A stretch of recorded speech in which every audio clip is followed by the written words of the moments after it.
Hello, hello, hello, everyone. Welcome back to the, well, good morning for a start from the UK over at Spyrothon. My name is Nost. I'm going to be your host over the next few hours. If you're going to be looking forward to an English accent, well, obviously now's your time. But anyway, next up we have the very first of, well, not very first of Reunite Trilogy. I had one earlier, but we have got Spyro 120% by GreenSoul, which, folks, if you all know GreenSoul, awesome 120% runner. So I think you have got a treat in for you all today. And I'm gonna be the commentator for Green today this morning.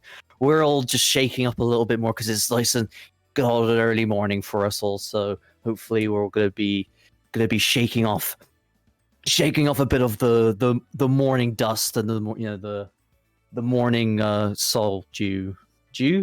Yeah, the grass dew whatsoever. Anyway, folks, here we are. Spyro Reignited Trilogy, 120% on Spyro 1. Green, shall I give you a countdown? Do you want to give me a heads up somewhere so I know that you're ready to go? Awesome, he's ready. Right in, folks. Gonna wish Green a massive good luck. I'll give you a countdown starting at 3, 2, 1, go.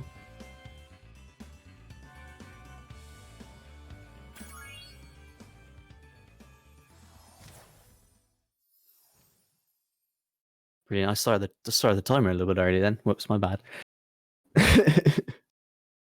Good luck, Green. Well, welcome everyone to Spyro Reignited Trilogy 120%. As I said, I'm Nost. I'm going to be a commentator for this run. And here we are with Artisans, and obviously with the whole goal with 120%. 120% is your completionist category for Spyro 1. So the main thing you need to do is collect everything, miss nothing. Absolutely collect everything. And yo, everyone in the chat. Just a heads up, I'm not the one who's running, it is GreenSoul who is running. You don't want to see me run this category. I'd be so rusty, I'll be taking another, 10, 15 minutes getting this done. So, first of all, GreenSoul is going to be heading into Stonehill, because good old Stonehill's the first level closest to the start of the game. Also, you may have noticed that Green hasn't collected Nestor yet. We will be getting Nestor a little bit later. He's actually going to be our final dragon of Artisans before we head off to the Balloonist. So what Green's going to be doing is going to be going around charging through all these enemies, collecting all these gems as much as he can, purely because all of the enemies in this game have gems.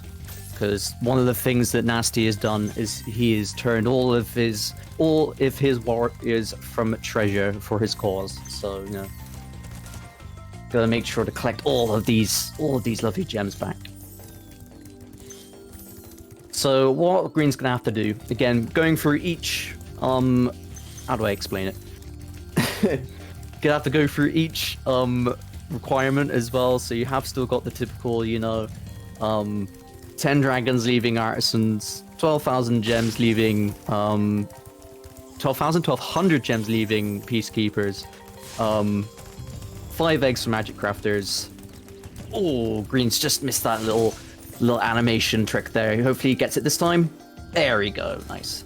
So yeah, folks, just to mention as well with the Egg Thieves, because obviously you need 5 Egg Thieves to leave Magic Crafters, is with the Egg Thieves, once you are jumping or you're in the air, have Spyro in the air doing having an upward downward momentum, you can skip the animation of the Egg Thief. Otherwise, you'd be losing probably about a good 3 to 4 seconds. So yeah, you need 5 eggs for Magic Crafters, 50 dragons for Beast Makers, and then 6,000 gems for Dreamweavers. However, because this is 120% and we need everything, our shift up in requirements and stuff would be, I'd say, it would be 16 dragons leaving Artisans, 1,000 gems, leaving peacekeepers and 12 eggs. You'll know the drift. Just get 100% when you get to Magnus, and then you've got loot. You know. You've all played the game before, right? You've seen Spyro earlier on at Spyrothon. We all know how the game goes. So here we are. Green's collecting he's collecting Thomas. He's collecting all of these gems from the Norks. What even is a Spyro? I don't know. Purple dragon wearing I think it's the glasses that the purple dragon's wearing. You know. I think it's the glasses. It's the Spyro brand, you know. Very exclusive. The one question I've got for GreenSoul today is: will we be seeing some swag rolls this morning? Because when we did the SRT showcase, when I was basically where we had the same setup, like this time, I was commentating, Green was running. We had a few nice little swag rolls from Green. Hopefully we get a few more of those for the fans, folks. All for the fans. Oh. So here we are. Green is entering a town square. Passing through all these chickens because Sparks is not hungry yet. You know, he doesn't eat his breakfast yet. His breakfast is actually a little bit later in the day. Trust us. Green's told me that Sparks doesn't have his food till later. House says, yeah, Green, do fly in skips. Oh, we'll get there. We'll get there in time, House. Get there all in due time. So here we are, we get Devlin. I didn't realize his name was Devlin. I thought it was Delvin. Deary me. See, this shows you all that this is like my morning brain. I'm struggling to process that. Right, so here we are. He's going to come up and get this thief. Is he going to do... Oh, he might actually go for the... Hey, nice. He's gone for the... what I would call a sneak thief there. Because what happens is the thief does like a little jump off the ledge, but then you can jump, he jumps back at a certain height where you can literally just flame and then do a jump just to skip the animation and carry on doing the run. As there. Nost morning brain needs coffee. I've got the coffee here, Emma. I'm just, you know, it's still waking up. And here we are, he's getting his last few gems. And then from this point, he's going to guidebook back to the beginning. Sorry, that's a nice little voice crack there. I love that. He's going to guidebook back to the beginning of Artisans. And then he's going to be going to the left. And this time he's going to be heading towards Sunnyflight. Which obviously, as you know, Sunnyflight is hidden within this wall. Which obviously he's going to jump on these platforms, head over to this portal. And away he goes into Sunnyflight. So folks in chat, what is your favorite, what has been, or what is the thing you are looking forward most to this Spyrothon? Because this Spyrothon has been pretty hyped so far. Some awesome runs we've showcased so far. Oh, Phoenix for Bingo Task. Yeah, Bingo Task looks really awesome. Heard a lot about that because I believe that's also back to the regular tasks, regular bingo as well. So we get to see like a big change between strategizing and doing it tool assisted. It's a very unique concept. So Green's in Sunnyflight. Obviously, it's our first flight of the game. Now with Reignited Trilogy. The flights are a lot different to what they were in the original. However, there are some key concepts that are very similar. One concept is that obviously the lower you fly, the faster Spyro will go.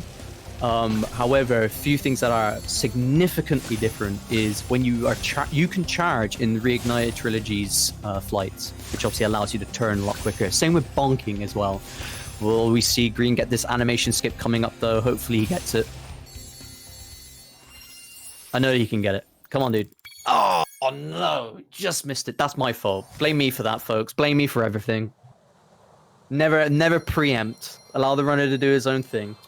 Tut. It's all you, Nost. Now green needs to do extra swag for this run.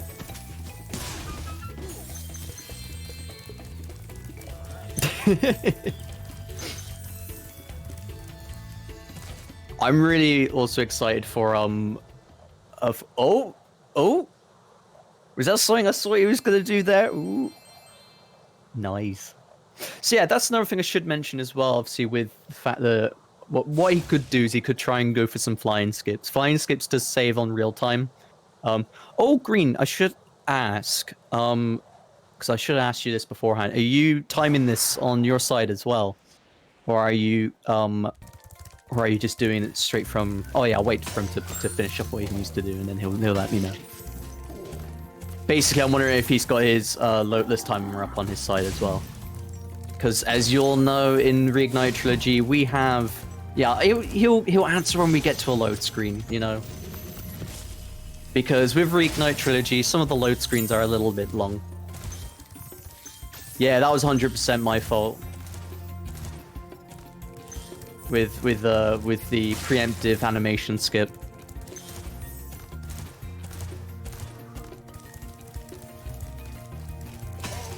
See, it just shows my brain needs to wake up. This is my wake up morning exercise, right? Commentating for a run I haven't done in a long time yet. I still sort of know off the back of my hand because I used to run it like constantly on the original, and then for a while on Reignited as well. Do you know one thing as well, which I wish that we had? I know it's a thing in the original, is that you can't skip the animations as well. When you use the key to unlock the key chests, you can't skip the animations in Reignited. And runners have tried many ways to try and sort of, you know, resolve it, because we've tried many things in other cases. Like, you know, we've got early balloonist loads and stuff like that where you would jump a little bit early. Okay, same with Nestor skip as well, right? Where you would jump to try and see if you can get get it a little bit early, or to be able to press a button to skip. Right, I think green's telling me now. So obviously we're in a load screen right now. I hope. I don't know. Maybe in a bit.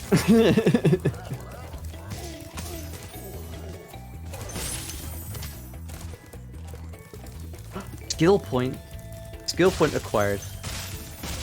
Just to give you all a heads up as well, folks, skill points are not needed for 100% completion of this game. However, if you do the game effectively enough, you probably will get all the skill points anyway. Actually, no, you wouldn't, because see, this shows that my mind still needs to wake up, because he's got like things in the later levels where you have to, like, you know, flame a wizard hat and like charge down a tree plank or whatsoever. And Green has told me he has got his splits up, so we will be expecting that. So here we are entering the first boss world of Reignite Trilogy. So this is Toasty. Toasty is, well, Toasty himself is not a bad boss, but the dogs, I'd say, are probably the worst thing within this level, I'd say. Because they can be a little bit sneaky, where you try and flame them and they kind of just, you know, iframe for like a little moment.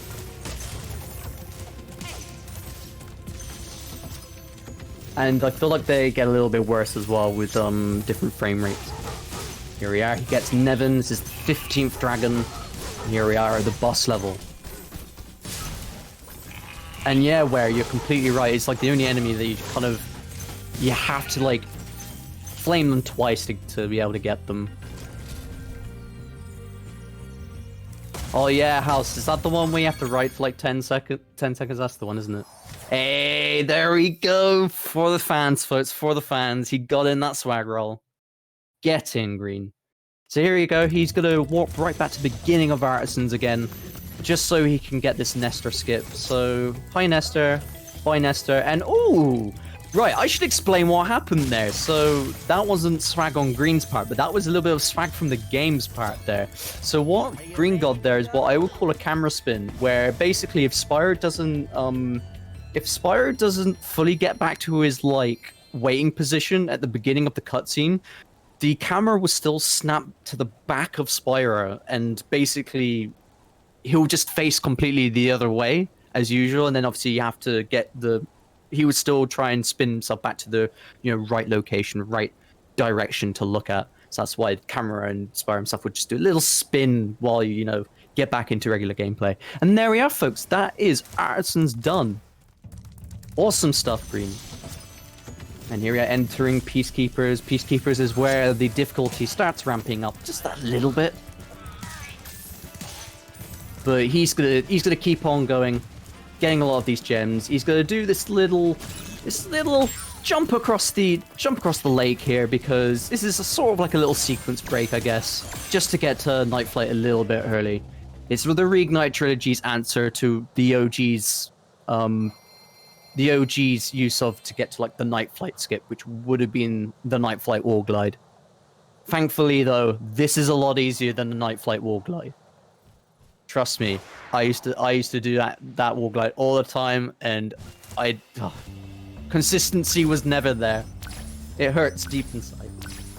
So here we are. This is the second flight level. Now with this flight, Night Flight, probably I'd say it's a really nice flight. It's a really smooth flight. Again, going back to the main things about the flights is a little bit different. With charging, you can get down a little bit quicker. You can also use it to get Spyro to turn a lot quicker. Also, there are moments as well that with the shrapnels from the archways the Green's just gone through, we'll probably see a little bit later. They actually have a bit of collision that if you can get them to hit Spyro, he can actually get a bit of a momentum boost. It's quite handy, quite nice to get in levels like Sunny Flight, because you can actually get like a 2-second time save from that momentum push alone. However, in levels like this, it can be a little bit awkward, because if you obviously get hit by a shrapnel, that might fling you in a direction you don't want to go to, and obviously it's not that ideal. Oh, nice. 104. That's really, really quick. Massive GG's, Green. Everyone's loving the ultimate swag because of the sunglasses at night as well. 10 out of 10. So when he comes out of Night Flight, he's got a few eggs to collect along the way. So this is another egg thief coming up here. Also collecting this key. This key is going for the key chest. It's just around the corner here. Again, as you saw, Green had got that animation skip as well, making sure that he's in the air. Ooh. He does it the better way round. Goes for the spring chest after the key chest pops.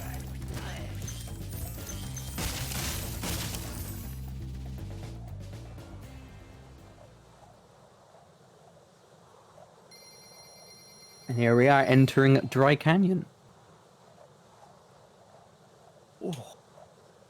Everyone, I've got a question for you all, because this is the one thing with Spyro 1 that I need to know from all the Spyro fans, right?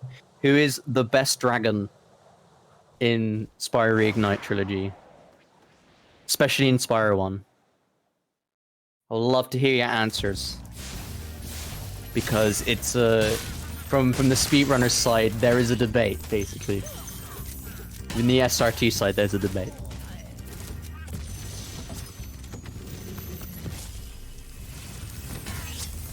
So we got Latif. Question is too hard? Nah. You can't say Spyro as well, by the way. Because Spyro's everyone's favorite dragon.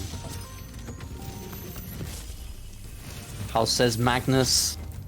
I thumbs up to that as well, mate. Magnus.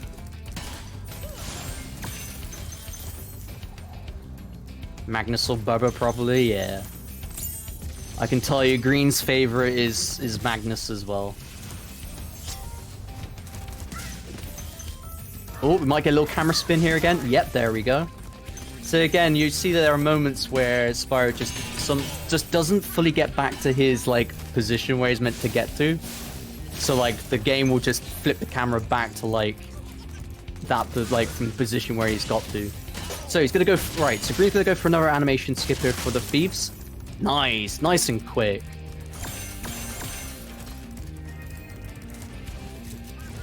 So again, I'll just say with oh my word. Sorry, that's blown my mind there. That's clearly shows the you know, platforming in this game. Like, you've got runners that really have practiced a big amount of time on getting those spring chests absolutely like smooth. The one main thing with spring chests in this game is you can basically get the gem to pop out. Again, as you saw with charging now, which with those like triple ones, if you get it at the right moment, you can get all 3 of them in one go. One smooth movement without bonking. Bonking obviously is not the most ideal thing you want to do. It's not the worst thing because it's actually really handy to do for stairs. Again, just to say, one main thing as well within this category is essentially the movement.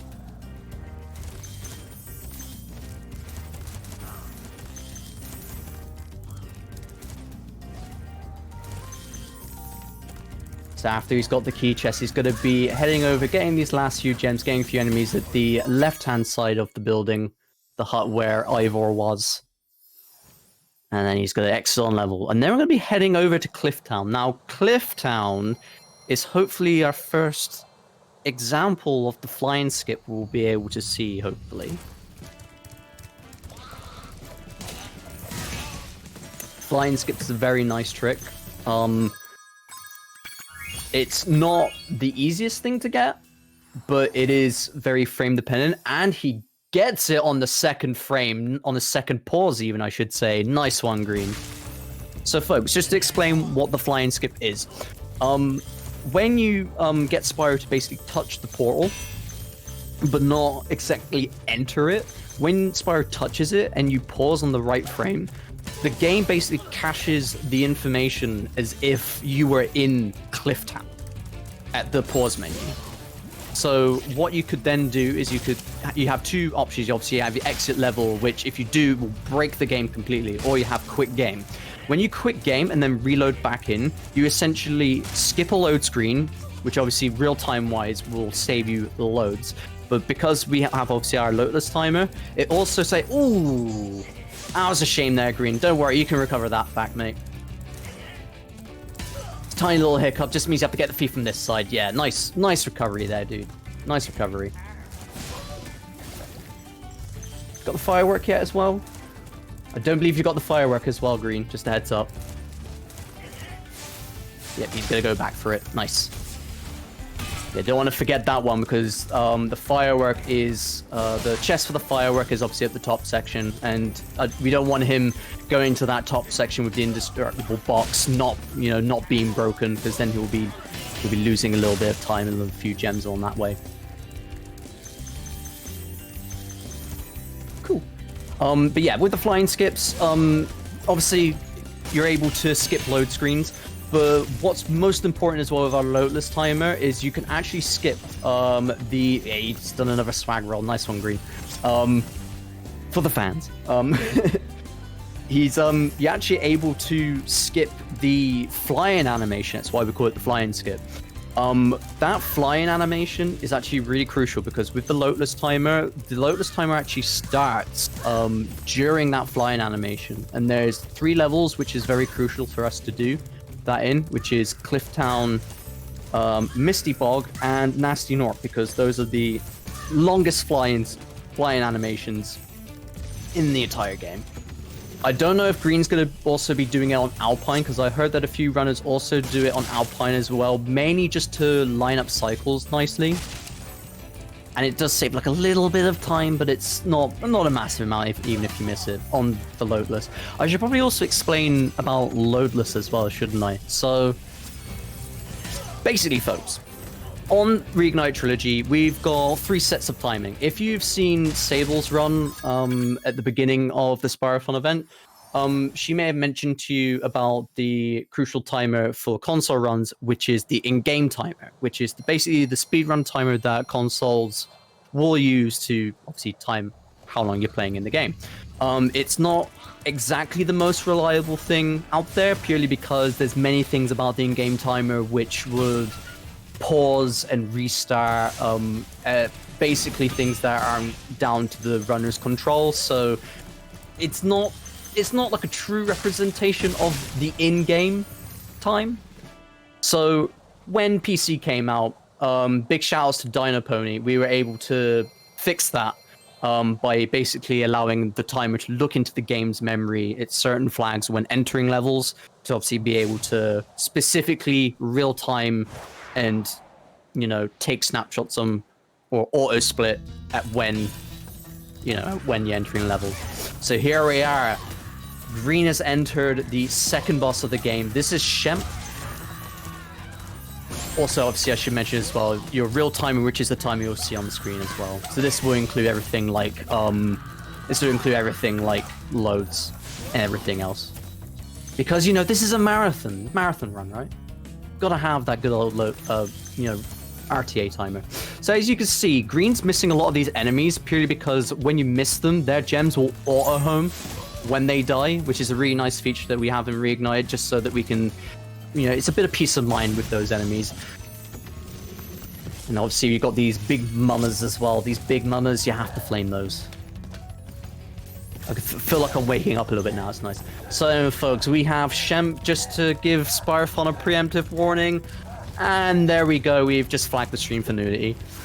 Thank you very much, Shemp. Your backside is just as clean as mine today. Dearie me. Right. So then Green defeats their Shemp. So once he's done Shemp, Copy's finally working his magic exactly. He's got Shemp, he's got a few of those gems, nice good gem count, and obviously he's got the key from earlier, finishes off at this big mama. He hops on out of this level, nice and clean. Nice one, Green. Getting through it on Shemp, nice and quick. Next up is my favorite level of the games, Ice Cavern. Ice Cavern's quite interesting because there's a lot of routing and oh, he's done it again with those spring chests. Oh, that's awesome. I need to practice that. Ice Cavern is interesting because there are a few route changes that route decisions you can have. It's the same with the original game as well, which is still, you know, still ideal no matter what you do. You can choose to death abuse at a certain moment, or you don't have to. And there's also something that we've found, well, not exactly found, it's someone found a long time ago that runners are now starting to implement on any percent now. I won't say what it is because this is 120. I don't need to bring up Magic Stairs skip. Green needs to do Magic Stairs because it's 120, and we like gems and, you know, top tier platforming. This is what you get with 120, folks. Also, heads up, if anyone is very interested in learning this category, I believe the Step Key has a beginner's tutorial on learning this category, which I would highly recommend if anyone wants to pick up 120%. 120% is a really, really cool category. And if you've done a little bit in any percent no balloonist skip, then I would say this is your next category to pick up because it's, again, a lot of your concepts are picked up directly from that. So what Green's going to do here is he's going to do a death abuse to go walk back to where Todor was, and then what he's going to do, because he's got the key, once you get the key, you kind of keep it until you game over and exit the level, basically. Or if you exit the level in general. But because Green hasn't exited the level, he's still got the key, he's walked back, and he's going to go collect the gems from this key chest here. Oh, for the fans, folks, for the fans. We should have like a swag roll counter here. How many rolls has that been so far? That's his like third or fourth one, I think. And I can tell you, folks, that is most certainly not his last as well. Got way more to come, I know it. So he's gonna rescue Andor here. He's gonna go back to the section where he done the death abuse, collect a few more gems along the way, and also kind of head up around this section. Goes to free Asher, I believe, as well. Yep. Also collects these chests as well.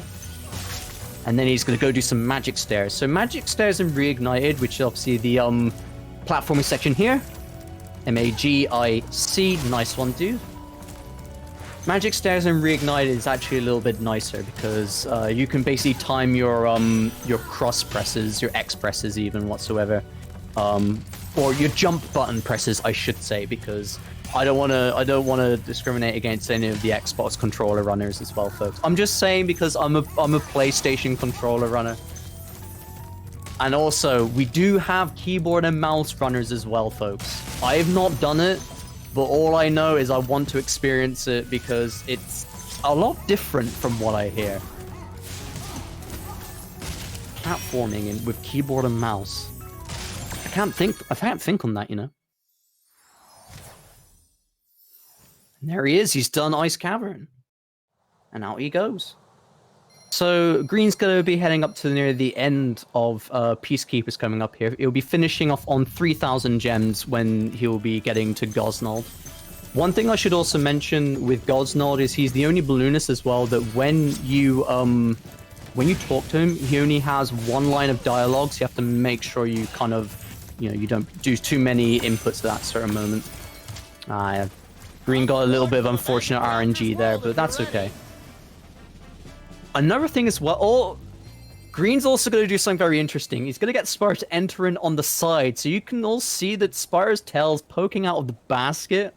So that's one thing you can do, that if you kind of talk to like the balloonist really, really quickly, you can kind of get Spyro to sort of stay in the direction he's looking at when hopping onto the balloon.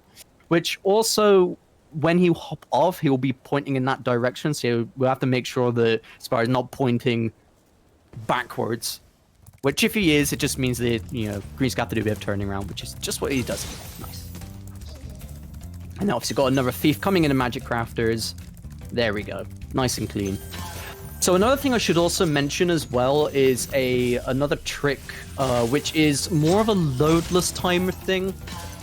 So you won't really notice that Green's doing it that much in this run. I think the only person who will be able to tell that he's doing it is Green himself, because it's a trick that basically, I'm not saying it's a timer trick, it's sort of a timer trick, but what we found out is it actually does change a flag within the game a little bit earlier, to obviously allow the timer to pause a little bit earlier, which is a trick called the early balloonist load, or the EBL. I like to call it the EBL, purely because, you know, it's just nicer to say, really. Which basically, if you jump at a certain frame when talking to the balloonists, or I'd say certain frame, it's like at a certain moment, and then kind of get through the dialogue really quickly, you can trick the game into quote-unquote loading the level earlier. And I say quote-unquote because you're technically not loading, you haven't changed anything. The only thing you've done is you've tricked the game to changing a flag like 2 seconds earlier, which you can do on all of the balloonists. So like, and again, that could be really helpful in things like no balloonist skip. You get it anyway within balloonist skip anyway, because you'll get an early balloonist load when going on the balloonist skip platform. And also on 120 though, obviously it can be quite helpful. It can save you probably a good amount, like 10 seconds if you do all of them.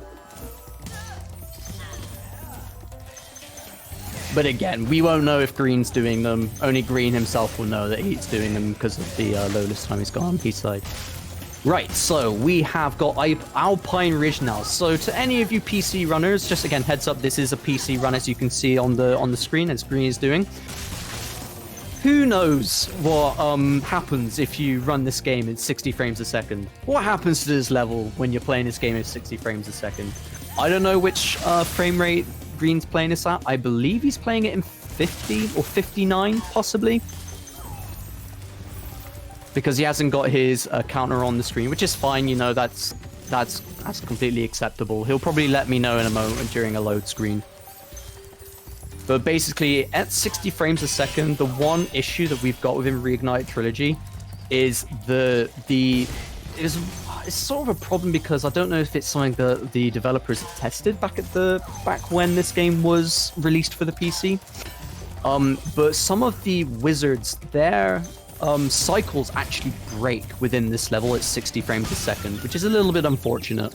because it means that for speedrunners' sake, we can't really run the game at obviously the maximum frame rate. But again, frame rate can determine a lot of things within Reignite Trilogy.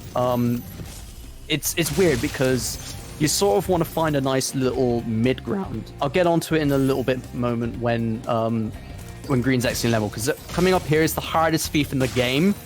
See if you can get it. Nice! Awesome stuff, Green. So that's saved him like a good 15 to 20 seconds there.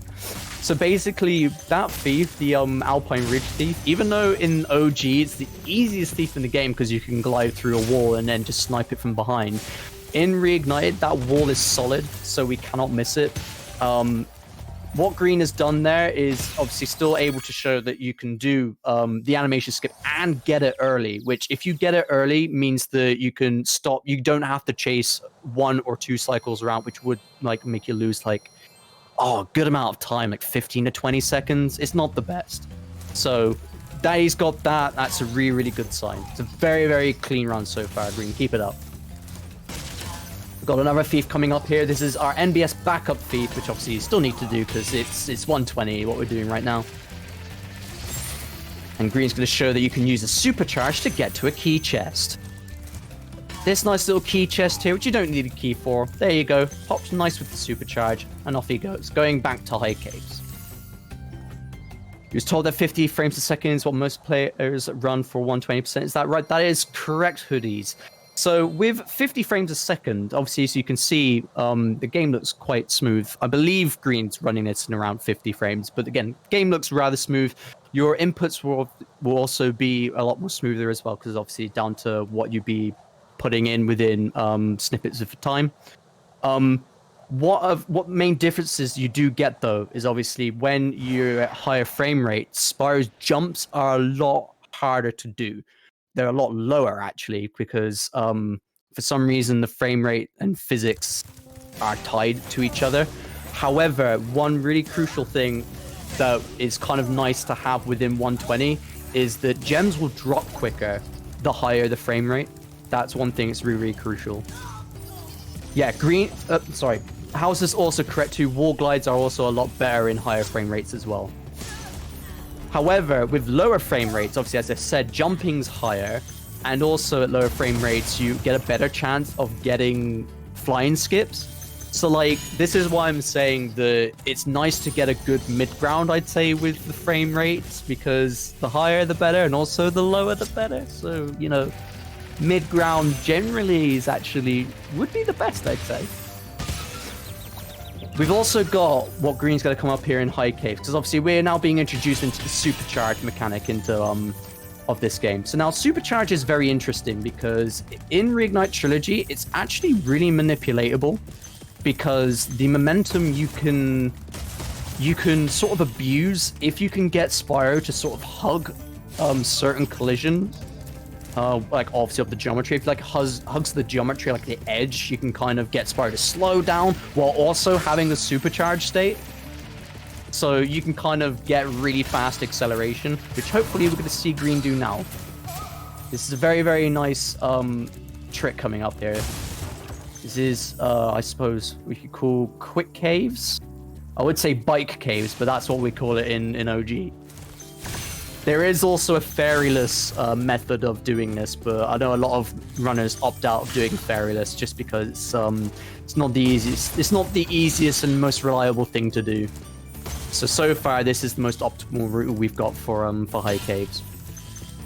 So what Green's going to do is going to hold this super flame, which the fairy kiss gives you, just so he can defeat a few of these spiders coming up along here.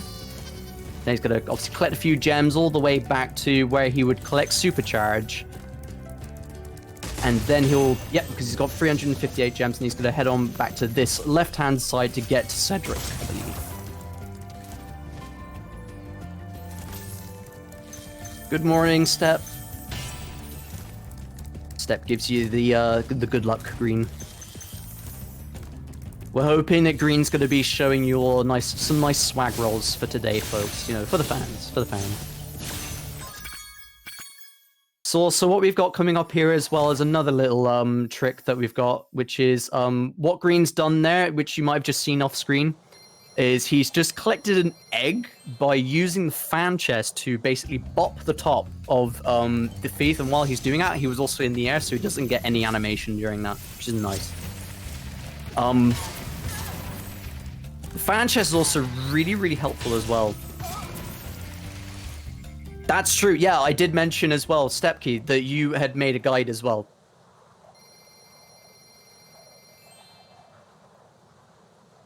So yeah, Step, if you would you like to get your link to your tutorial on 120%?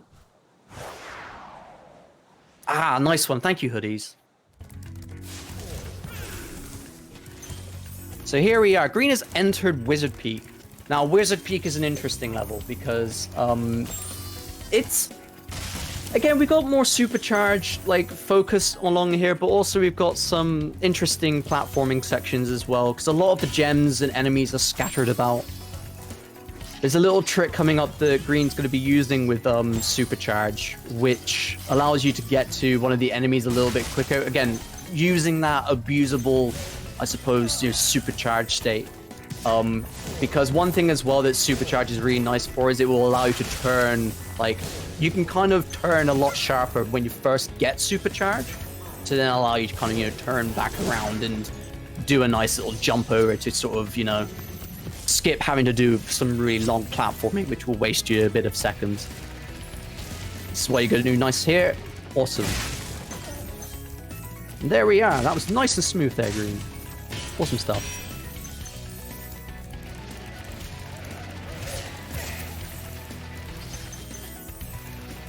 I believe in 120, the route of Wizard Peak is a little bit different purely because obviously you still need to collect everything along the way. We don't do Lucas Hill, I believe. I think I'm the only runner that does Lucas Hill in 120 because I like playing high risk, high reward for no reason. You need to play it chill, folks. Stick to the optimal. Do the swag.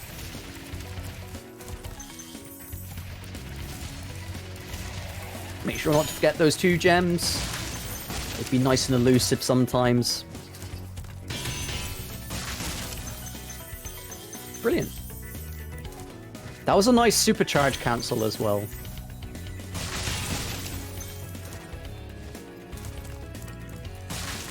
So I believe the thief Green's got up the top here, the one that's up on the right-hand side, probably just saw dancing.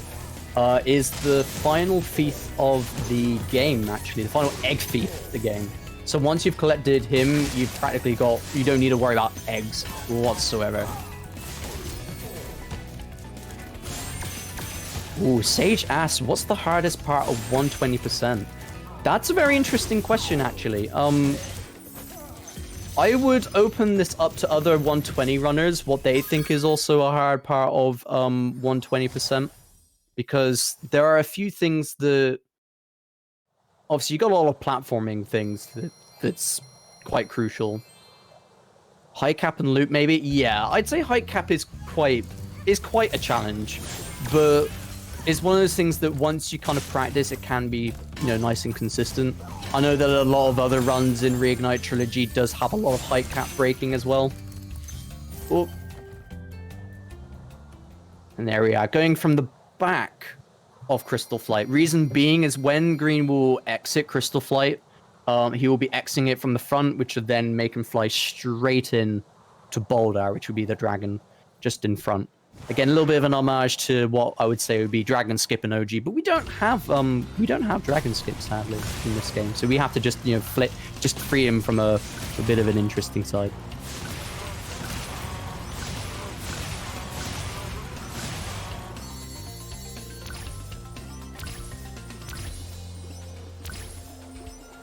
Whereas you go Misty Bog and Wild Flight. Yeah, Wild Flight is the hardest flight, I would definitely say. Misty Bog's enemies are really, really mean. But when it comes to difficulty,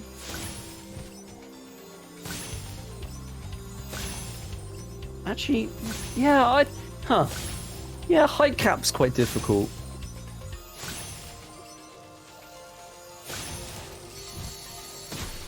I don't know. There's loads of things within 120. I haven't done this category in a long time. Nice one, Green. Good timing on that Crystal Flight. Is there more fodder in SRT and Misty?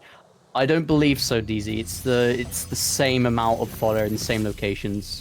One at the beginning and then like one nearby the Nork that traps it before the Guantan room.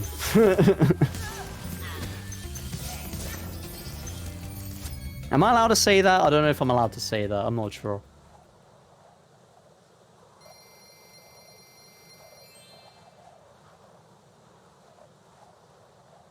Step key, I would refer to !mark schedule to help you out for that.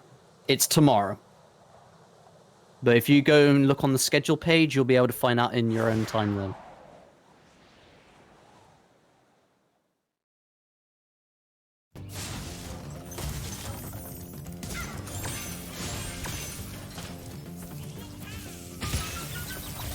Yeah, I definitely recommend this category to folks because this is it is just a nice like platforming category. If you just like a lot of movement and collecting everything as well, this is your category to go for. If you like movement but you don't like collecting everything, then I would then recommend any percent NBS. I also would say as well, SRT 120 is the movement's a lot more fluid. And I say fluid than the original, and I would say it's a lot quicker to pick up as well than the original. And obviously, if you want to go for quite quite quick times, then you'll then be looking at tricks like flying skips and EBLs and stuff. Yeah, Green's movement's really smooth. It's really good so far. So yeah, Blowhard is apparently a boss. It's a really easy boss. It's probably got really good gem count within this level as well. So done nice and quick. And that's Magic Crafters done. Brilliant. We're already nearly halfway into this run. I can't believe it. Already, waking up. Oh.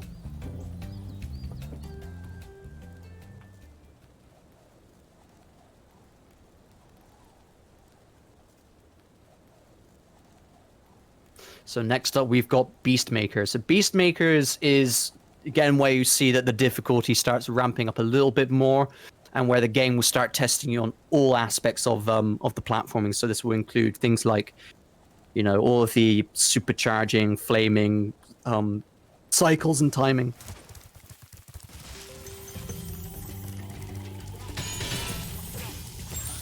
It's an interesting thing you mentioned that, Sage. I believe actually 120 is is practically the same, I'd say, on PC and on console.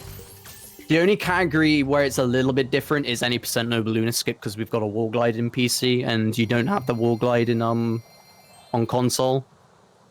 However, on console and PC for 120, it's exactly the same. You've even got height cap break you can do on that as well.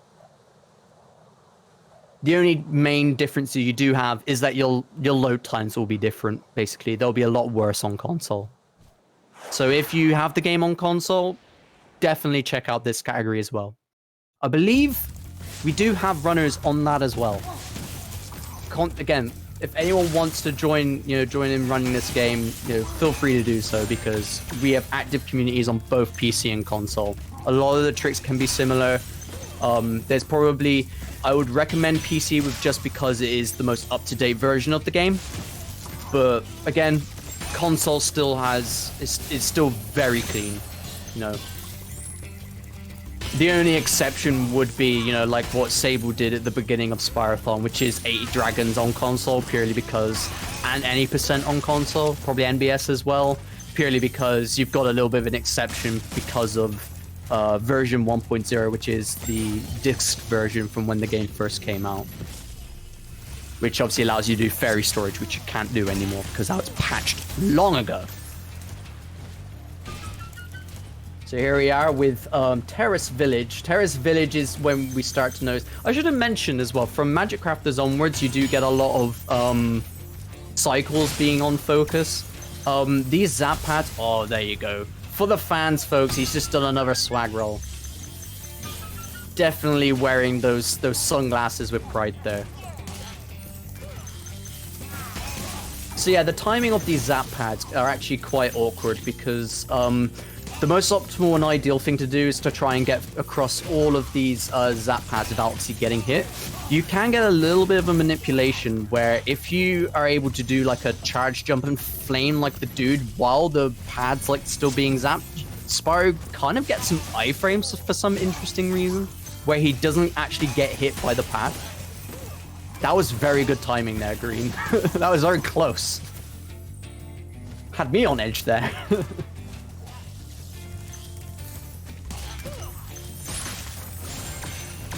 Are we going to see skill point get here? Oh, skill point get. Nicely done.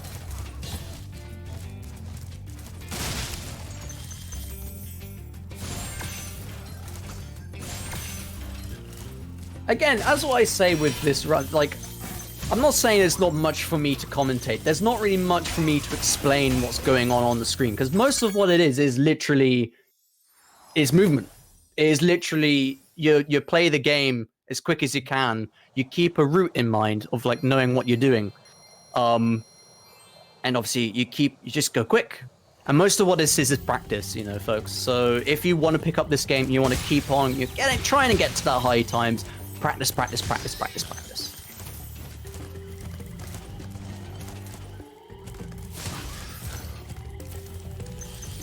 The few categories where tricks start to become a little bit more important, I would say, is again, just a heads up, Green, don't forget that one gem. That one gem is an elusive one gem, by the way, because I don't know if anyone's noticed, there's a few gems within this game that like to be hidden, like not hidden, but like to be sort of like trapped with behind geometry, or Sparks just doesn't acknowledge it whatsoever. It's really, really odd.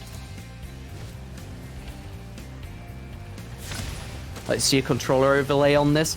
Obviously you won't have it for Spyrothon hoodies, but I would definitely recommend you check out Green's runs when Green runs SRT, because he definitely has his controller view up.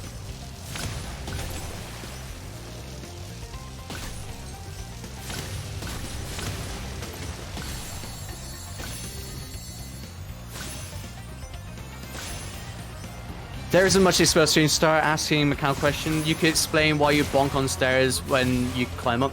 That's a very interesting question, by the way. So yeah, bonking is the most optimal way to get upstairs, purely because the recovery of movement when you bonk and then jump basically allows you to get quicker upper momentum to get to the next stair a lot quicker.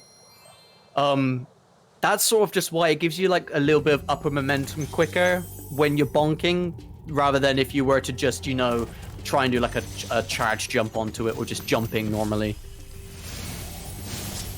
Yeah, 47.5, that's an awesome time there. Brilliant stuff, Green. Right, so this is going to be the next portal where we see brilliant stuff, Green. So that is the second flying skip of the game. So Green's just saved a very long flying animation there, and also saved us the load screen. Brilliant stuff. And also what's nice with that as well is you'll be able to enter in with gold sparks, which is guaranteed whenever you quit game and then enter back in. One thing I should also mention as well with the flight levels, I didn't mention this earlier, I should have mentioned it. We also have a very active IL community, which is our individual level community. So if you're interested in just running the flights, by the way, or any of the mini game speedway sort of levels in any of SRT, we have got a very active community on that as well. So if you just want to run just those and get your time up on the leaderboards, definitely check out looking at those as well, because a lot of what the game runners, obviously what the runners you're seeing Green doing right now, we will be using the routing, what a lot of the best times that what you'll get on the IL boards for obviously this, because obviously we want to be as quick as we can. Just obviously we'll get a few things like the shrapnel momentum boost, like in Sunny Flight. It's quite hard to do, which obviously you only see in a world record run. Oh, don't worry, Sage. I really like mechanical things as well. So I'm a bit of a nerd myself. I'm a bit of a scientist, really. So when it comes to, you know, physicsy things and how that can be implemented within video games, it's something I'm really, really interested in as well.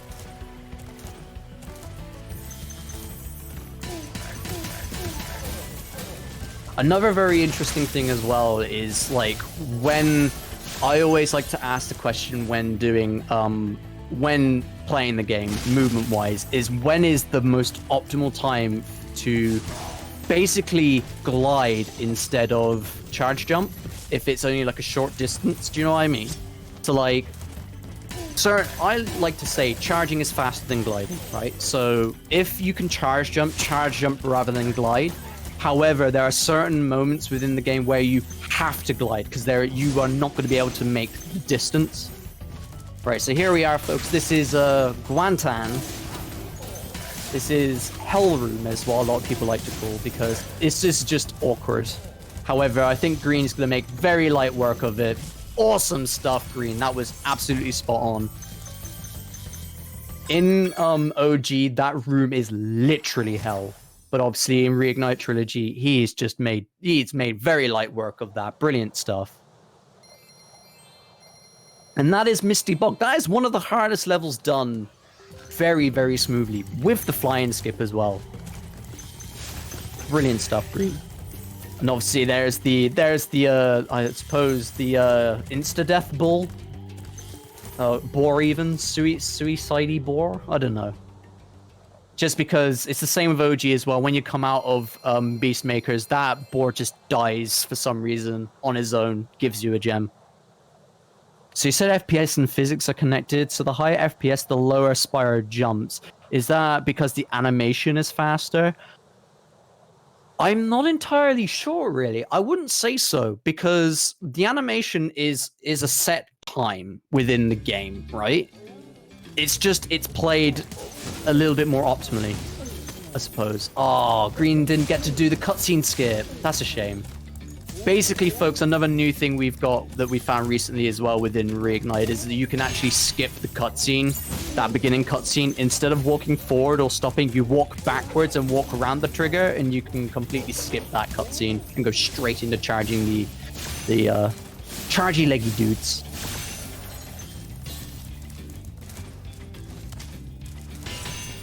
Or is it that Spyro says the game says that Spyro is heavier? I'm not sure. All I know is within Unreal Engine, which is the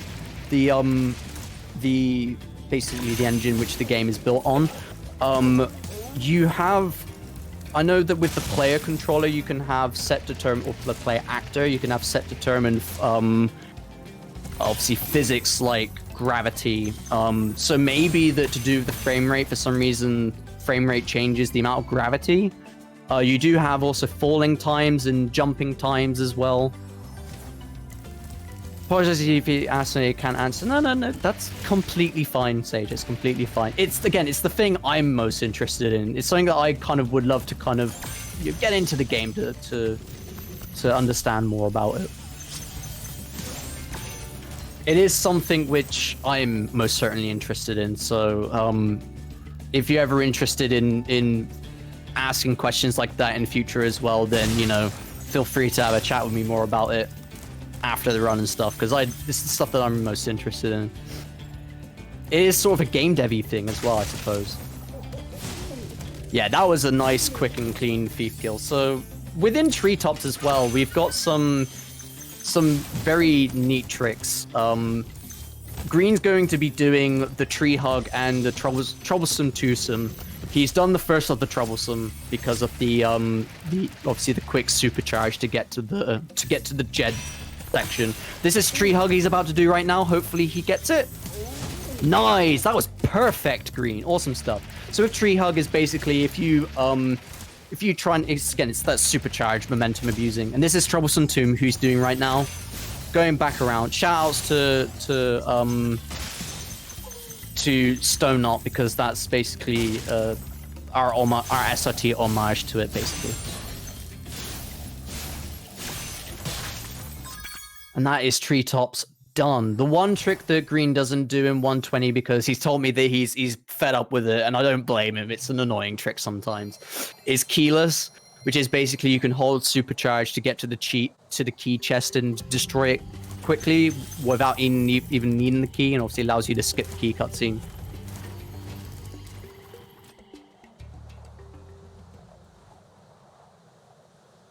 Yeah, Spyrothon, you're spot on there. It's an interesting thing. Green's asked me if he can show splits if this gets world record. I would say yes, you can. Obviously, if you want to show them onto your game screen when that happens, just obviously know that our RTA timer is what obviously this marathon's going to be looking at. So, folks, here we are entering the level of what community likes to call the Jankman. Jankman the Tin Can, also known as Metalhead. Now, the reason why we call him Jankman is because he is notorious this level is notorious to have some very weird things happening, specifically at the boss himself. Like, we've had many runners have Metalhead just die in the middle of the lava pit area, so all of his gems are like just plop all the way around there, which could kill the run if you don't have a yellow sparks, which is a bit unfortunate. We've also had Metalhead like completely ping off doing like, you know, really weird things within this level. In both console and PC, bear in mind. He doesn't discriminate, folks. He is janky on both games. Not on both versions of the game, I should say. So, Green has got spot on gem count here. I know on his last, in the showcase run, he didn't miss a 5 gem, but he's fine here. He's no need to worry about here. He's not getting a very ideal, he's not, oh, that was a bit unfortunate. That's fine though, Green. It's just getting a bit of an unfortunate first phase just because a lot of those pylons is to do with how you enter in on Metalhead and how the game basically initiate those the cycles and when they turn on and turn off. It's a little bit different in phase 2 because I believe when Metalhead arrives in, all of the pylons turn on and then turn off straight away and then start their cycles. But it's, at least with phase 2, it's a lot more consistent. Yeah, you need to make sure you get that dude because you don't want to miss any gems. Remember, it's 120%. What's another nice thing as well is Metalhead will shoot some of the pylons and destroy themselves, which is kind of quite nice. It's like he's helping us in a way. One thing that's a little bit unfortunate though is Green does not have sparks, so just to give you a little bit of a reminder, Green, to get sparks when you're on your way out of or when you're outside of Metalhead. Correct me if I'm wrong, Green did the relay race for the past Spyrothon. Yeah, that is correct. He did the NBS leg for Team Nasty of the SRT showcase that we did 2 months ago. And he did that very well. He basically gave Team Nasty the lead. Big lead.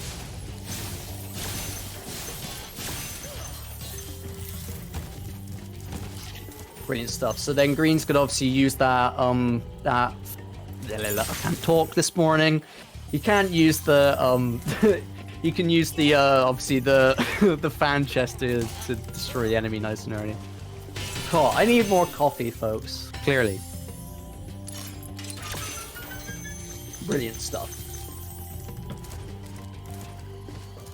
And that's going to be finishing up Beast Makers, folks. Just needs to collect these next few gems, collect this 1 gem, and then there you go. Talk to the Blueness and then get on out of there. You was here because of your friend Boney? Awesome. Yeah, Boney's an awesome dude. I know that he ran NBS for ESA a few times, and I believe Boney did the NBS leg at that relay for Team Sorceress, I believe. Because I know Sinner did it for, is it Sinner? No. Silence Straza did it for, Team Ripto. So here we are, folks, out of Beastmakers and into Dreamweavers. So Dreamweavers is our penultimate homeworld of the game, proving that things can get a little weird, but hey up, the game still goes on, just like usual.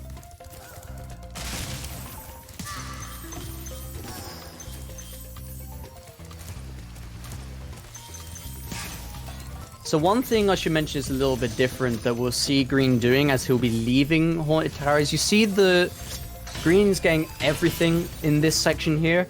Now, in the original games, what we would do when leaving Haunted Towers is leave Haunted Towers and get the 2 gems on the left-hand side, the 2 5 gems, and then die just to death abuse to get back to the beginning of Dreamweavers.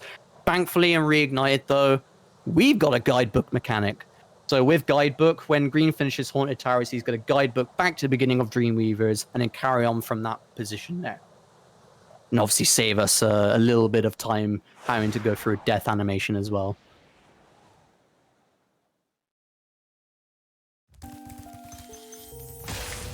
Oh, Sage, I tell you what, that relay was so tense. It was very, very tense because even towards the very end, I did the Spyro 3 leg for Team Ripto, and Team Sorcerer had a lot to catch up on, but Bobby had finally caught up. But Randy held the Team Nasty lead. It was so tense.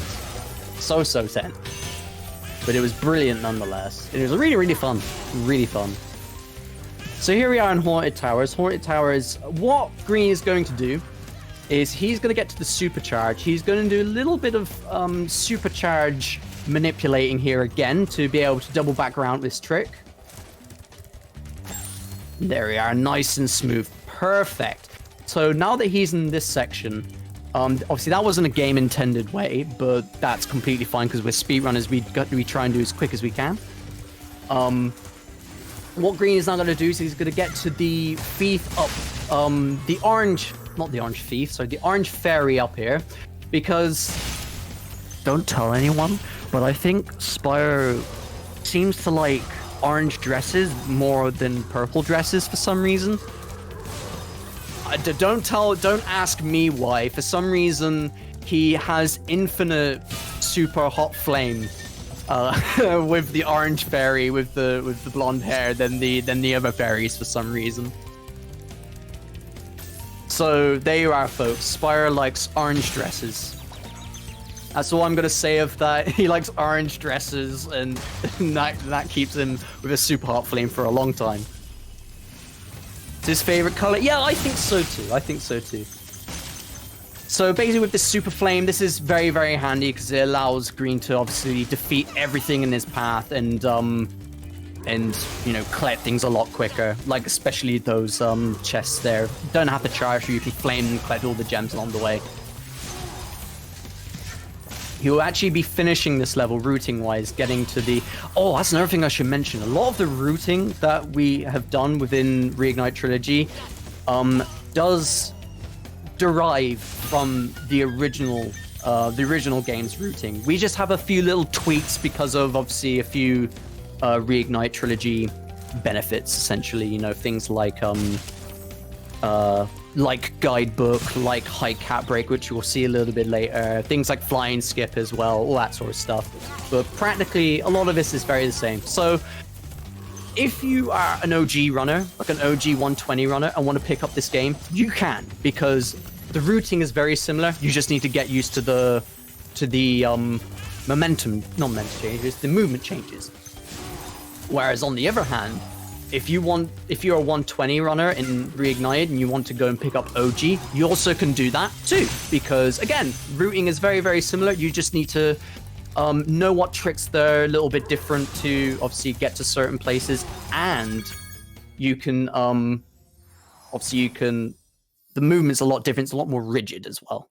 Yeah, we'll be seeing Deo doing that a little bit later today on the 337 trifecta, the completionist trifecta relay, I believe.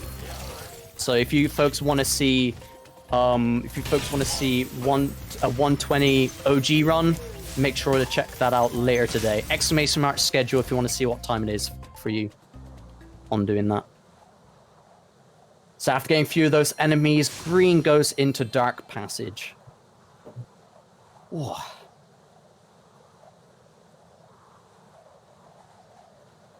I'm gonna give myself a little bit of a breather for a moment, folks. Oh boy. Non-stop chatter from this man here. This is why Green doesn't... I don't blame Green for not doing self-commentary, because it's hard work. It is very, very hard work.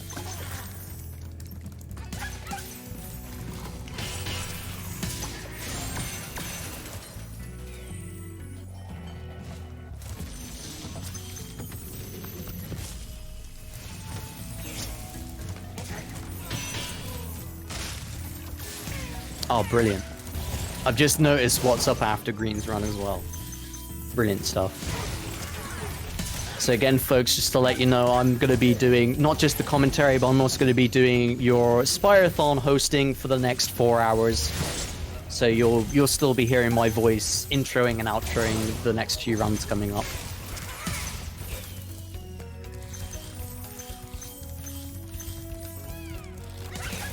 So Dark Passage is an interesting level because you've got essentially like the end of the level is sort of in a very awkward position because the one main thing you want to do is sort of make sure to get all of the enemies in this whole section before going over to going back to where the most optimal ending of the level would be. Another thing I should mention as well, again, if I can't say, this is one thing I've got commentary-wise, right? If I can't say anything much about the run, the best thing that I can do is compare this to the original game, because thankfully I've had a little bit of experience within playing the original category of this as well. The original game, Dark Passage is a lot harder, purely because the reaction times of the enemies, specifically the turtles, are a lot quicker. So basically the turtles have a chance to hit you a lot quicker in OG than they do in Reignited. They've been nerfed big time in Reignited, which is quite nice because, for us speedrunners, it just means we get through the level a lot quicker, right?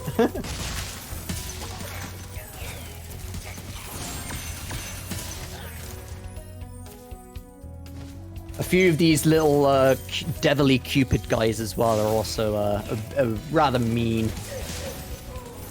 But also, it's nice that we can charge into them as well. That's another thing as well that we don't have within Reignite Trilogy is region differences, because in the original game, there were region differences between PAL, NTSC, and obviously Spyro J. Oh, Sage, that's a really, really good question. Also, GG Green getting out of Dark Passage. The next level he'll be going into, I believe, is Icy Flight, which you'll be seeing him get to the cannon for. So my favorite category in Reignited, I would say, is any percent no balloon escape in Spyro 1. My favorite category in the original game is actually Vortex. It's not 120. However, my preference is 120 in OG than in Reignited, I'd say. But Vortex is my favorite run in OG though. Shoutouts to my Vortex runners, but I'm most likely asleep right now because it's really late at night for them.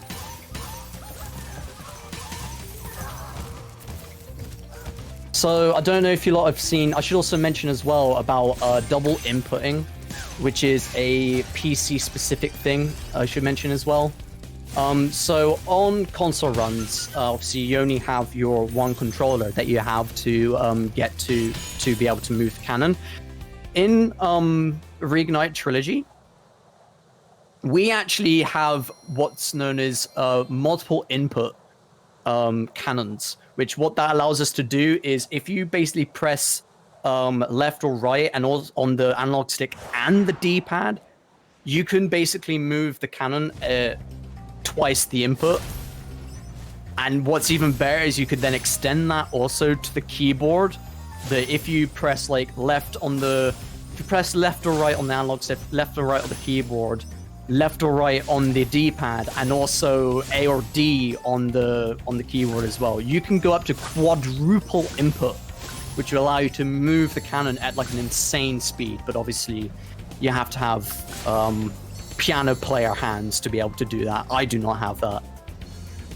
Otherwise, you'd have to use your feet, which I would not endorse for speed running, but if it allows you to get a quick cannon movement then and save time, then by all means do so, you know?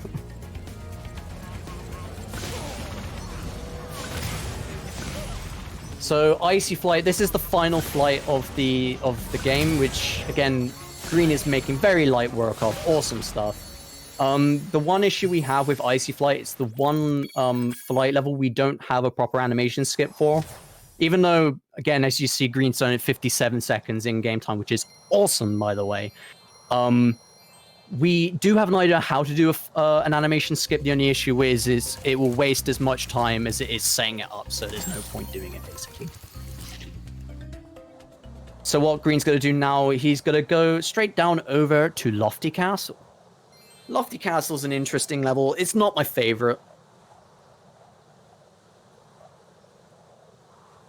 But it has got some very interesting things about it. So I don't know if you lot had saw Sable's 80 Dragons run earlier today. I say earlier today. It's actually like, again, for me, it was yesterday, but... So basically, with 80 one thing that's consistent, obviously, within Lofty Castle is you basically have to collect... You have to get all the fairies. In OG, you could actually technically skip getting certain fairies because there's nothing in your way. However, in Reignited Trilogy, I believe Toys for Bob had really... They didn't want us speedrunners sequence breaking so early, so they plopped an invisible wall in front of where...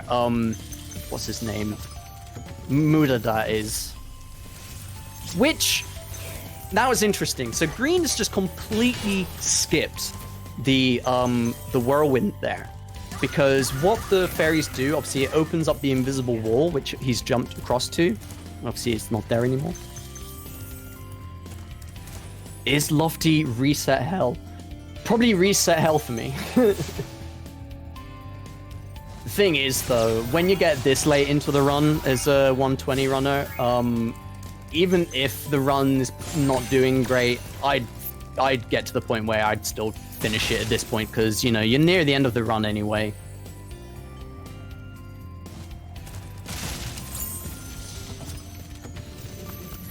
Yeah, if you're so far into this run, you wouldn't reset at this point.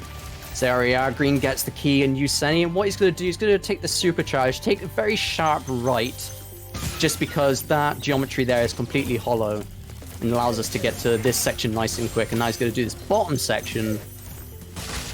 Ah, that's another interesting thing I should mention as well. So actually, you don't need to get these fairies down here purely because when you get to this key chest coming up here, what Green's going to do is a Death Abuse. And with this Death Abuse, it's going to pull him back to where Yuseni is. And then he's going to take the supercharge all the way to Baruti.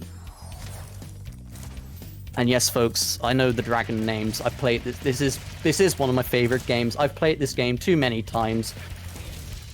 Yeah, it's just one of those useless bits of knowledge I've got in my head. But you know, they're cool characters, you know. Ah, he's just went past Baruti instead. Got the fairy in the Nork. Nice stuff. And yeah, Dingleberry is right. That is the only red gem spring chest of the entire game, which is kind of baffling in my opinion. However, if you folks are interested, tomorrow at around about 3 a.m. GMT, I believe Farnia is doing Green's doing the swag roll again for the fans. Nice one, man. Yeah, I believe Farnia is doing a Spyro 1 OG prototype showcase, which will show you they were intentionally meant to be more 1-gem spring chests than they were meant to be, or that where they are now. You know what I mean? See, he's getting a few of these turkeys. I call these enemies turkeys. That's just the community accepted name. I don't even know what they're meant to be called. Puffer birds or something or another. I have no clue. And there we are. Green is out of Lofty Castle. which means that he's done a majority of the platforming levels now. He's now got the penultimate boss to do next, which is Jacques.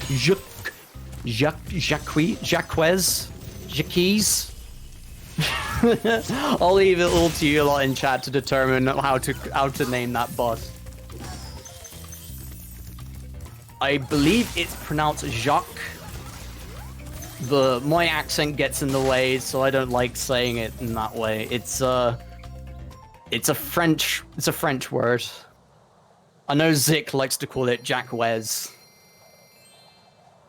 because you know it's Jacques, right? I just like to call it Jackie Chan. Yeah, just call him Jackie. Jackie.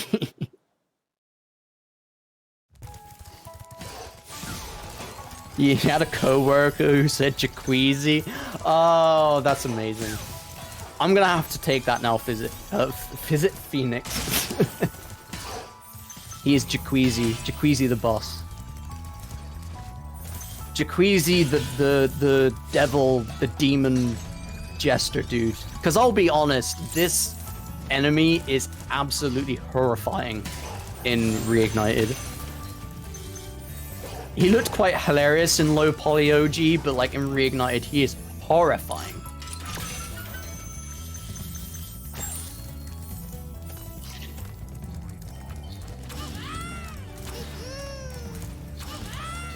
There he is. Here he is. Look at this dude. He's horrifying. Forget Nasty being ugly. Look at this dude. Also, did you know platform collision is optional? Especially that one. Brilliant.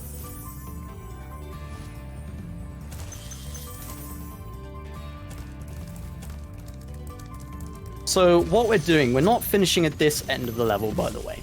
Purely because, again, we need to finish more closer to where Unica is. Again, because this is the only boss that has 2 dragons inside of it. Platform collision is merely a suggestion, Phoenix. And if you're playing OG, wall collision is also a suggestion.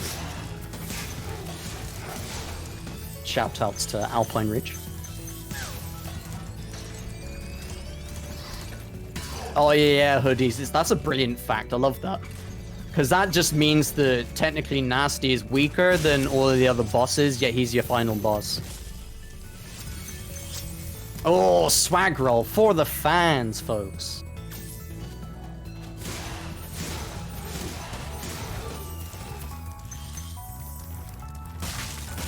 That's gonna get a Spyro sip from me, Green.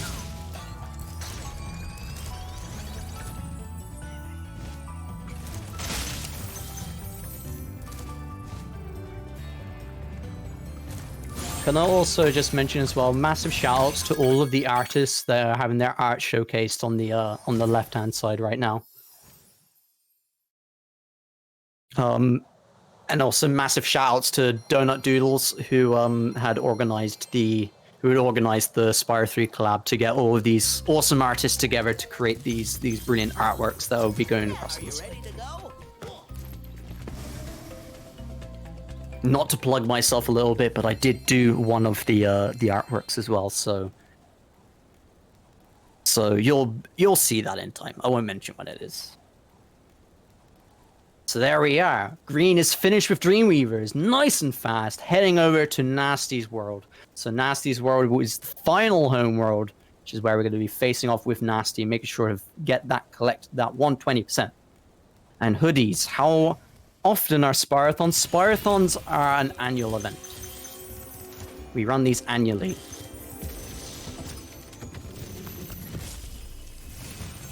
We'll be showcasing to you two days, 48 hours worth of Spyro content over this weekend.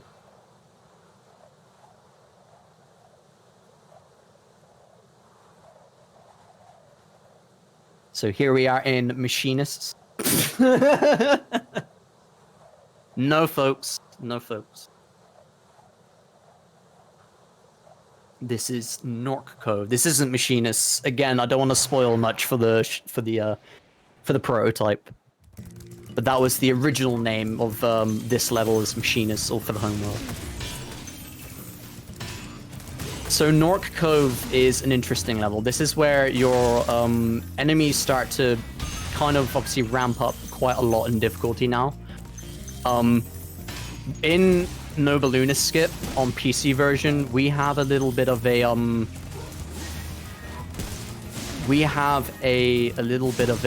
exclusive, I suppose, which is the wall glide. We're not going to be doing it in 120 purely because it's not optimal movement to get to the end of the level as quickly as you can and then go backwards. Because one thing I should mention within this part of the game, the how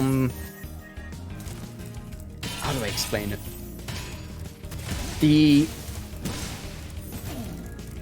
To be able to progress to the next levels, you actually need to finish the previous level's vortex. So for example, to get into Twilight Harbor, you need to free Delbin, which is the very first dragon you enter in on, which is also a dragon that you freed early in the game, but so we start noticing a bit of a pattern coming up here. You also then need to go through the vortex. You need to go through the vortex of Nork Cove. That will open up Twilight Harbor. Then you need to go through the vortex of Twilight Harbor to open up Nasty Nork. Then, obviously, you defeat Nasty Nork, free Magnus, and hope you've got 100%, and then it will open up Nork Sloop for you, Nasty Sloop.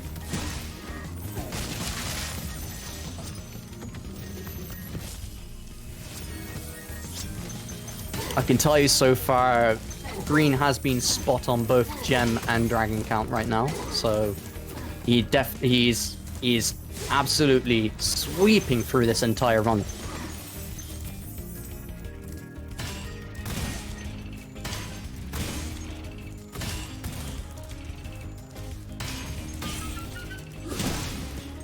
Ooh, that was a bit unfortunate.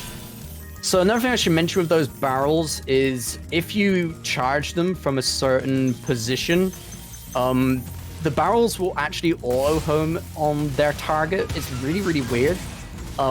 Whereas if you're like a tiny little bit off, they don't auto-home at all, and they just kind of have some weird ragdoll physics about them. It's bizarre. It's really, really bizarre.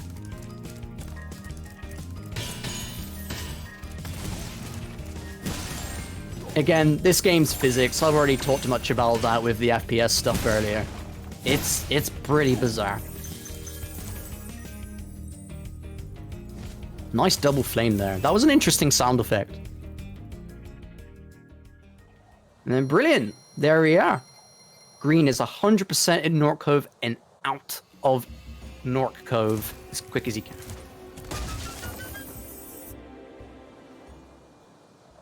Getting these gems in this chest as well before entering Twilight Harbor.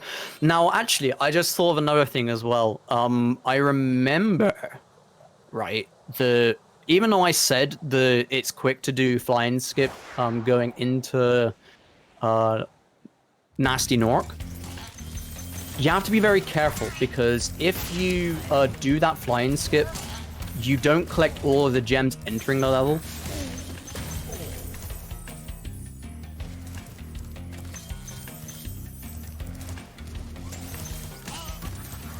So Twilight Harbor is another very interesting level because you've got a few little gems hidden around the place. And the enemies here, well, let's just say slight little censorship because these enemies have Splatoon guns in this game, whereas in the original game they had Dorito guns. I prefer the Dorito guns, you know. Come on, this is swag run 420%, right? So we need Dorito guns. Need the ML genus about it, right?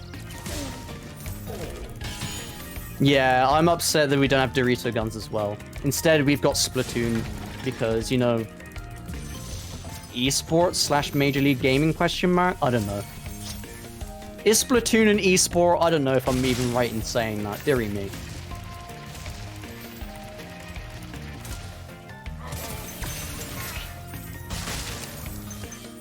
So what Green's going to do is going to take his supercharge, coming up here, getting these chests along this way. I then also believe he's going to do the Death Abuse, getting these gems heading on out. Yep.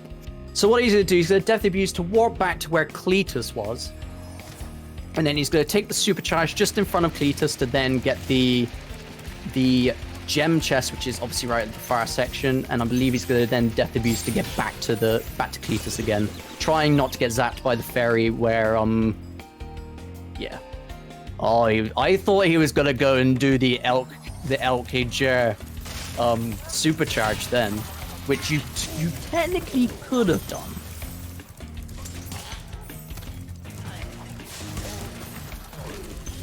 But that you could have done for swag.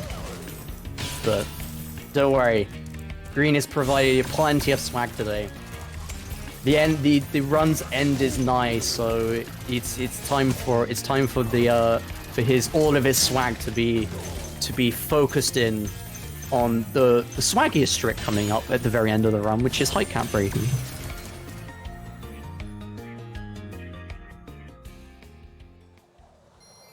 And there we are. That is Twilight Harbor done. Nice and quick. And then we're off to the final boss, which is Nasty Nork.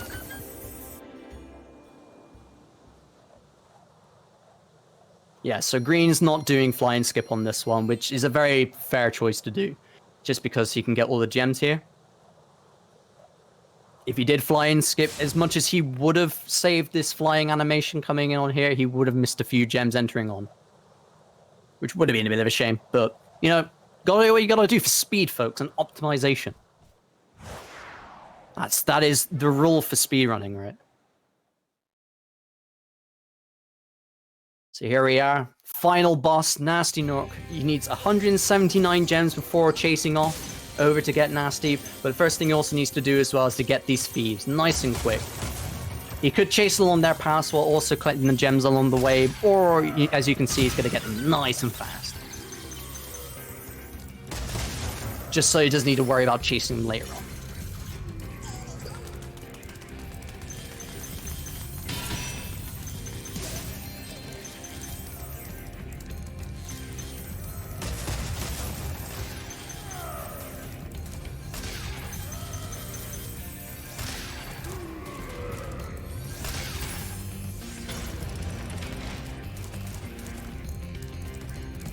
As he's got the key, second key going up to get Nasty.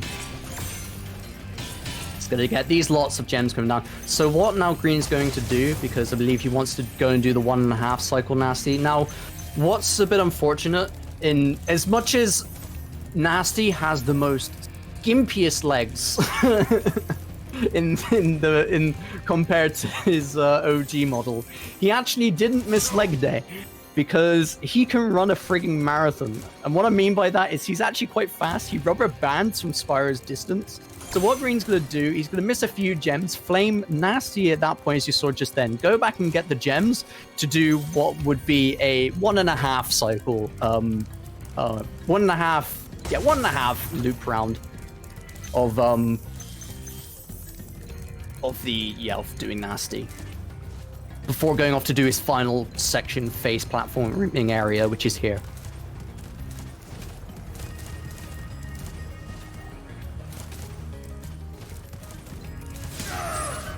See, Green's going so quick. Those platforms are actually kind of slowly moving in, but because Green is going so fast, you can't even tell he's doing it. Dingle, no credit skip? What do you mean? Credit skip? Easy. Press triangle at this moment in the game. And there you go. Green has skipped the credits, which in the original game would take you 3 minutes if you don't skip them. You'd have to sit through the entire thing and have a toilet break. So there we are. Green has gone through Skip Magnus. He's got 100% of everything in the game. So now he's in the level where the final 20% is present. So what Green is going to do at the beginning of this area, because obviously you've only got gems to collect now, is a trick known as the height cap break. We'll be seeing it a little bit later within the SRT trifecta any percent, which Randy's going to do, which Green's going to demonstrate to you right now. Oh, he nearly got it. That was very, very close, Green. I still think he deserves that was very good effort. I give him an F for that, an F to pay respects. but he's gonna get it this time. Oh, come on, dude, you can do it. I saw you were practicing this. You can definitely do it, mate. Let's go, Green. So basically with height cap break, there he goes, got it this time, spot on. So with height cap break, what you have to do is basically trick the game into thinking that you are going down when you actually can tell the game that you're actually going to go up instead. What you do by that is you move the analog stick like a tiny little bit, like going upwards, like on the analog stick that makes you go down. And when you do that, you then press up to get Spyro to go up on the D-pad. So you're using both analog stick and D-pad at the same time. And that basically tricks the game into thinking that, hold on, you're going down, but okay, you got to go up instead. Which by doing that, you can get Spyro to pierce through the height cap, basically. Because in this level in itself, the height caps increase depending on the doors that you open with the thieves that obviously hold the keys. When you get the very final feed, you unlock the global height cap that doesn't allow you to worry at all about any of the other thieves in this level. And that's allowing him to actually saves about a good 1 minute and a half if you went from the normal OG route, technically. It's really, really good. So here we are. Green is about to head to the final section, which is this is the treasure room. This is Nasty's treasure room with all of his lovely pictures. This is the big reward of the game, getting all these gems. He's got his final law. Time is coming out when he enters the vortex. Time. GG to GreenSoul. Awesome stuff, mate. And there you are. Well done to GreenSoul, and thank you everyone so much for watching GreenSoul's 120% run. Green, would you like to show your splits on the screen as well, if you would like to see if you got it or not? Because we were hoping he got world record on this. There we are. He got a 1:05 in game time, which is really, really good. And there his splits coming up, showing that he's got 1:15:04. Ooh, 15 seconds off of world record, folks. Oh, that was a shame. He was ahead as well until loot. So if he didn't mess up those height cap breaks, he would have got world record. Well, better luck next time, Green. We know you can definitely do it. So, folks, if you haven't followed Green already, go and check out Green's channel on twitch.tv/x GreenSoulX. I am your commentator, Nost TW. I'm now going to be your host for the next few hours of the event. Again, well done, GreenSoul. Absolutely amazing stuff. So next up, folks, you got something very, very special, folks. You have Luca's Quiz Corner for Spyro 1. So make sure to get your quizzy caps on, and obviously get your quizzy caps on. If it's morning for you, get your coffee, because you're gonna need to have a little bit of energy ready for this. Gotta be hyped. See you all in a very, very short moment.